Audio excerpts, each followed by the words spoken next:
বোন নায়িকা, কি বলে, আমি তো জন্ম থেকেই নায়িকা। অলওয়েজ ছোটবেলা থেকে চিন্তা করেছে নায়িকা হবো, আল্লাহ সেটা দিয়ে দিয়েছে। এরপর চিন্তা করে স্টার হবো, আল্লাহ সেটাও দিয়ে দেবে ইনশাল্লাহ। আপু যদি জানতে চাই যে প্রেশার কুকারের গল্পটা একটু ভিন্ন ধরনের, যেরকম গতানুগতিক যে গল্পগুলো রয়েছে, মারামারি, ভালোবাসা, তার বাইরে গিয়ে যখন প্রেশার কুকারের গল্পটা আপনার কাছে আসে, তখন আপনার কাছে কেমন মনে হয়েছে?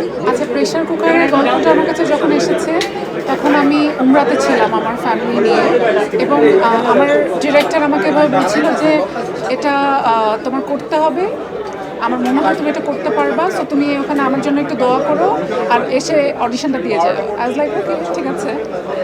এই সিনেমায় কিন্তু আপনার নাজিফা তুলসী একজন পরীক্ষিত অভিনেত্রী, শবনম বুবলি যে জনপ্রিয় অভিনেত্রী, এই দুজনের সাথে অভিনয় করতে গিয়ে নার্ভাসনেস কাজ করেছিল? হ্যাঁ, মানে আমার তো দুজনের সাথেই ভালো বন্ডিং। নার্ভাসনেস ছিল যে আচ্ছা টুসি আপু হাওয়ার মতো একটা সিনেমা করে আসছে, বুবলি আপু তো মানে সে তো অলরেডি একজন স্টার, টুসি আপু স্টার। নার্ভাসনেস ছিল, বাট আমার মনে হয় দুজনে এত ফ্রেন্ডলি, পরে ওটা একটা সময় পরে কেটে তাদের কাছ গেছে। থেকে সাপোর্ট পেয়েছেন? ভালো সাপোর্ট পেয়েছি। রাফি বকা দিলে কখনো টুসি আপু বলেছে আচ্ছা ঠিক আছে রাফি, এটা ওর প্রথম সিনেমা, ইটস ওকে। বুবলি আপুর কাছ থেকে দেখেছেন, বলছেন একবার দেখা হয়েছে। একবার দেখা হয়েছে মানে পোস্টার, মানে আপনার ইয়ের সময়, পোস্টার শুটিংয়ের সময়, এবং she was very sweet to me. আপনি কি তার প্রেমে পড়ে গেছিলেন? হ্যাঁ, আমার কাছে এত সুন্দর করে কথা বলে, এত চুপচাপ, এরকম মানুষ আমার খুব ভালো লাগে।